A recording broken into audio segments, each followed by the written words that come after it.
This is the sample cat for the venous system at Palm Beach State College.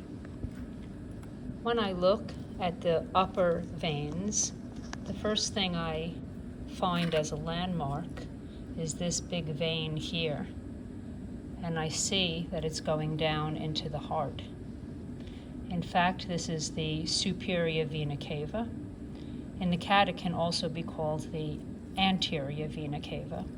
And I know that this part of the heart, where it drains into, is the right atrium.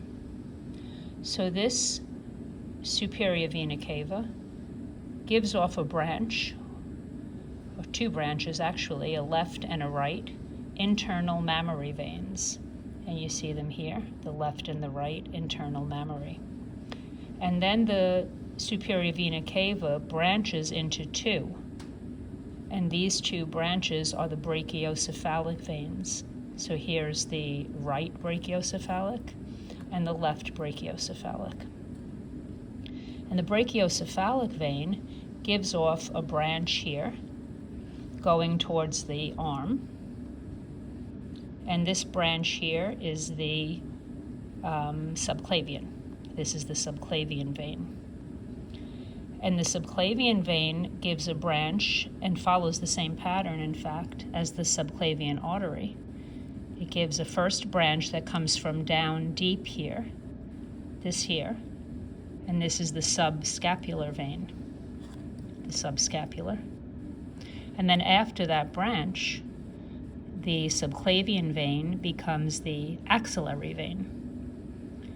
And the axillary vein gives off a branch going down here, this branch, and this is the ventral thoracic vein.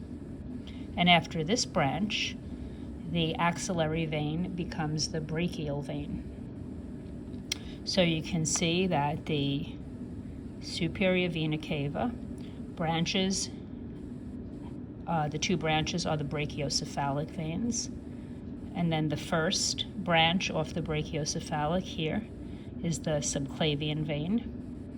And a branch off the subclavian goes down deep. That's the subscapular vein. And after that, the subclavian is called the axillary vein. And then a branch goes down towards the front, towards the bottom of the body, and that's the ventral thoracic vein. And after that, the axillary vein is called the brachial vein.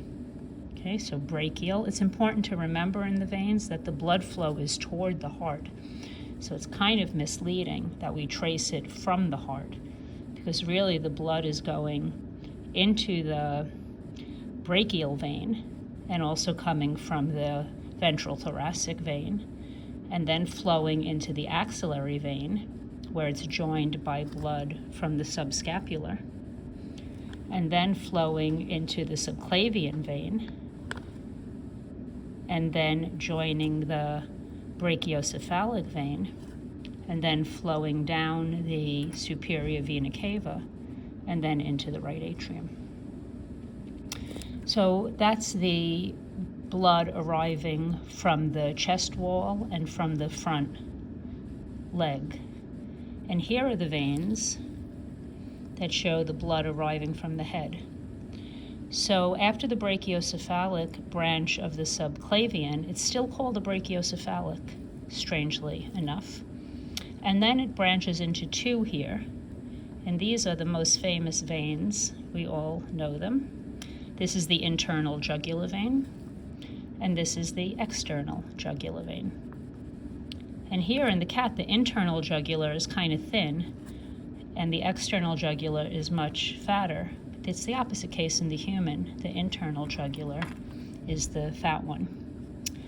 Anyway, the external jugular gives off a branch here going down like to the shoulder, and this is the transverse scapular. You see it there? Comes off the external jugular. And then it's still called the external jugular here, and it continues up past the larynx, and up here along the trachea past the larynx, and then up here it gives off a branch going towards the back of the head here. You see that? and that's the posterior facial vein. And then there's a branch going straight up, and that's the anterior facial vein. And then the name of the external jugular changes, and this branch going across is the transverse jugular. And this is something we don't see with the arteries. The transverse jugular joins the external jugular on the other side. And in fact, in the transverse jugular, blood can flow in both directions and drain down towards the heart. So again, the blood is draining from the head through the posterior facial and the anterior facial and the transverse jugular, down into the external jugular, where it's joined by blood from here, the transverse scapula. There's its artery, but you can see it here, the transverse scapular.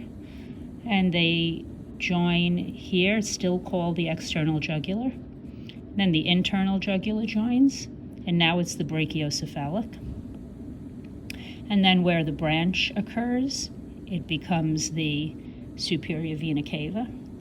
And then before joining the right atrium, in fact, there's a branch here that's broken, but we can see this first branch here, and this is the azygos vein, which in cats is only on the right side. And just above, over the lung, and just going into the right atrium. And those are the veins of the cat's upper body.